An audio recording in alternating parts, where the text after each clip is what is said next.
What's going on, everybody? Welcome to the channel. So good to have you here. So just finished watching the film Tron Ares. And if you saw my straight out of theater reaction, then you know how I feel about the film. But as promised, I wanted to do a non-spoiler review and share my thoughts with you all on the film. So as always, I'll start with what I liked, go into what I didn't like, and give my score. Score being 1, it was trash, zone out, missed this one. 5 being it was fantastic, a must see in theaters. Um, so I'll give my score at the end. But anyways, let's dive right into it. So Tron Ares. IMDb described it as a highly sophisticated program. Ares is sent from the digital world into the real world on a dangerous mission. Directed by uh, Joachim. I'm sorry if I messed the name up. Ronning. Written by Jesse Waguto, David DiGilio, Stephen Leisberger, and stars Jared Leto, Greta Lee. Jeff Bridges is in it, but starring, that's clickbait. that's definitely just to get you to see the film. But anyways, let's talk about what I like. So first off, let's see how it's rated. Right now, currently, it came out Friday. It's rated IMDb at a 6.7 out of 10. So not bad.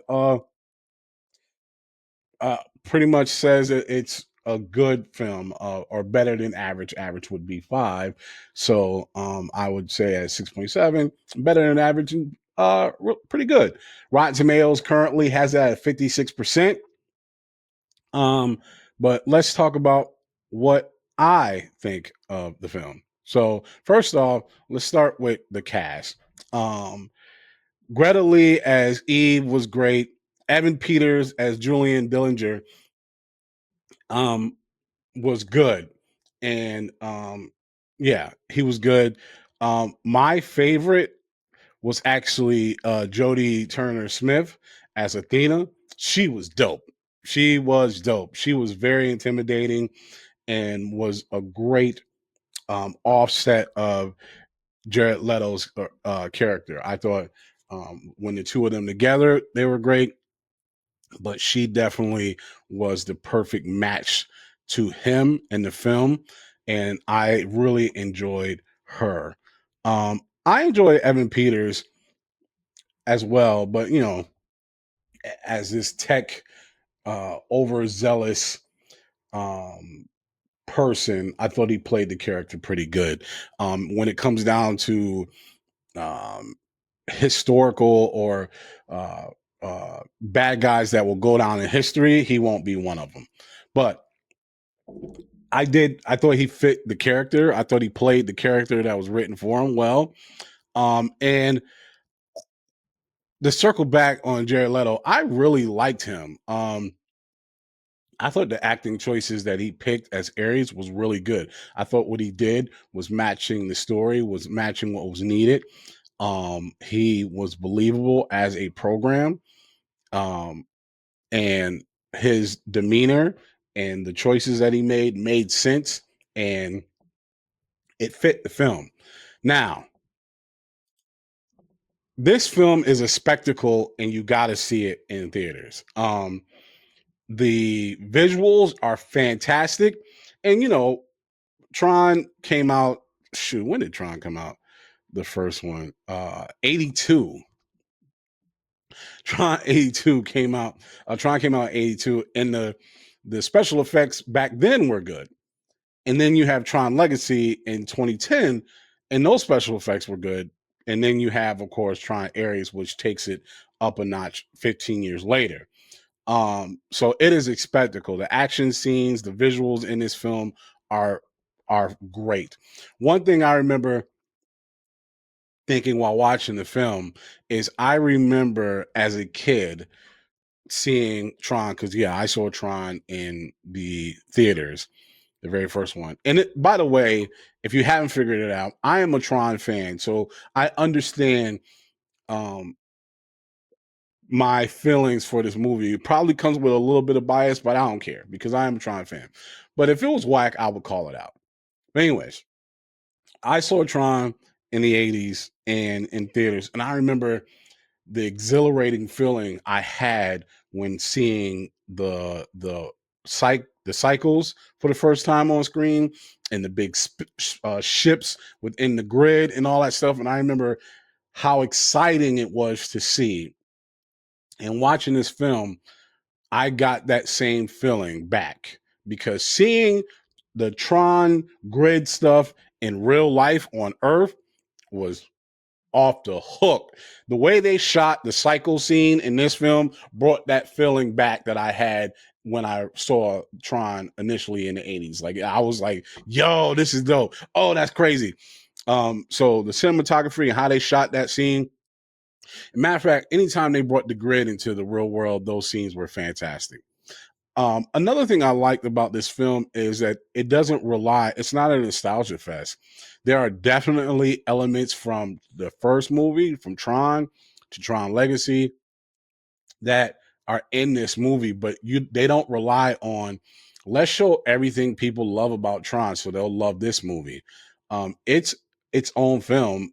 You should you have seen the first two? Yes, you'll enjoy this movie way more if you're familiar with the content, but it is its own film and it's not relying heavily on the nostalgia to get you to like the movie. And I like that. I thought it was has its own story to tell, and even though there was some nostalgic elements that were awesome to see, and I won't spoil it for you, there are some points that they definitely pour on in nostalgia, which was great, but I don't feel like they overdid it to get you to like this movie. I thought that it stands on its own.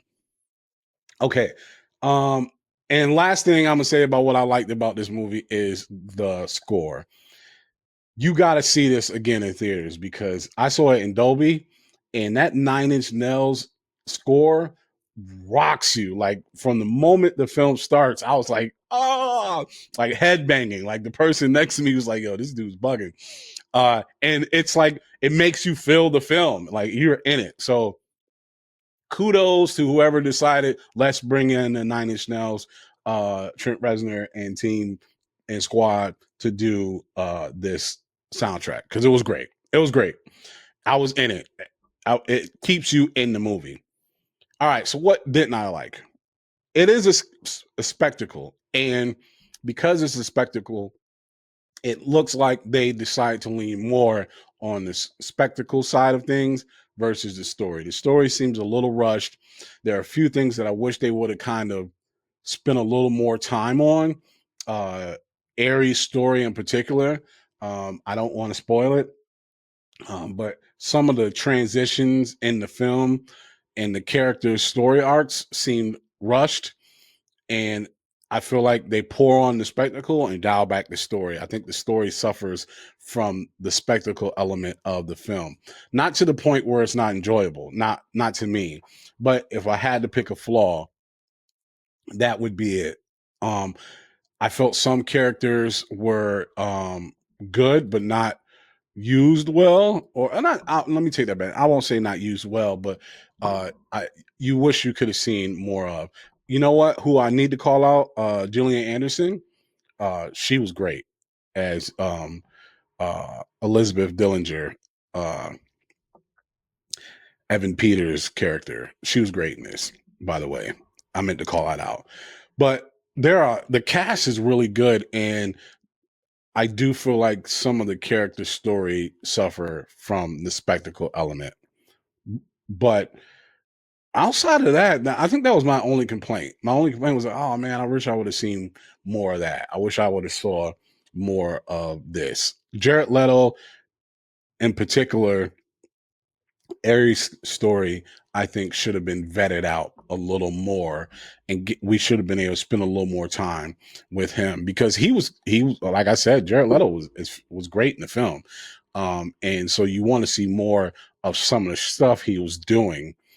But does it take away from the film? No. I was pleasantly surprised by the blend of Earth and the grid. I did not. I saw the trailer trailers, and that was it. I didn't do a lot of research on this film. I kind of stayed away from news on this film because I want to be surprised and kind of feel it because I am a Tron fan. So I wanted to enjoy this as a Tron fan. And I think there's a great blend of the real world element of it and the grid. Because you can't, even though they're bringing the Tron world into our world, you got to have the grid in a Tron movie, right? But we've seen the grid in two films, so we don't have to have a whole film dedicated to the grid, but you got to have it. And I thought that they did a good blend of having the real world and the grid scenes in it. And the grid scenes are freaking fantastic, yo. Again, this is a spectacle. Go see it in the biggest screen possible. So here's my final number. Out of 1-5, one being again, this is trash, zone out, skip this one, 5 being this was fantastic, a must see. I am going to give this film a 3.5. I really enjoyed this, but I am also a Tron fan, and I have anytime Tron comes out, I'm always like, please be good, because I love Tron and I love to see more and more Tron content. And so I went into this desperately wanting a good Tron movie, and I got it. But I can see how someone who's not a major Tron fan will see this movie and go, oh, okay, it was good. Because again, I think they really pour on the spectacle, and that the story piece of it does suffer because of it. And so because of that, it's not a great film, but it's good. It's worth seeing in theaters. It's worth seeing in theaters for sure. Um, I'm going to give it a 3.5. Yeah. I don't know. I'm going to give it a yeah, I'm going to give it a 3.5. It was good. Go see it in theaters. Go see it in theaters. I enjoyed it. But also I am a Tron fan, so I am biased, but I'm trying to dial back the bias and see it as someone who's not a Tron fan, and looking at it from those eyes, I would give it a 3.5. As a Tron fan, it's a 4 for sure. As a Tron fan, it's a 4, but I'm trying to like dial back my bias. But if you are a Tron fan, you will like this movie. If you like sci-fi, you'll like this movie. And I think that if you're familiar with the story of Tron, you're going to enjoy this film. If you're brand new, you probably should watch Tron and Tron Legacy, only so that you can kind of really enjoy what it is they're trying to do here with Tron Ares. Do you have to? No, because they do briefly explain the characters in a way that you don't have to see the first two films. Because, like I said, it is its own film, but you will enjoy it better if you're familiar with the content, and you're definitely going to enjoy it if you're a fan. Those are my thoughts. What did you all think? Let me know your thoughts in the comments. Please, no spoilers. Thanks, guys. Thanks so much for watching. Do me a favor. If you like the content, don't forget to click that like button and subscribe. And hit that little alarm button as well so you can get alerted whenever I post new content. And also, do me a favor, share with other people who you think would like this content as well. We have a big goal of 1,000 subscribers we're trying to get to, and we need your help. Appreciate it. Till the next one. Peace.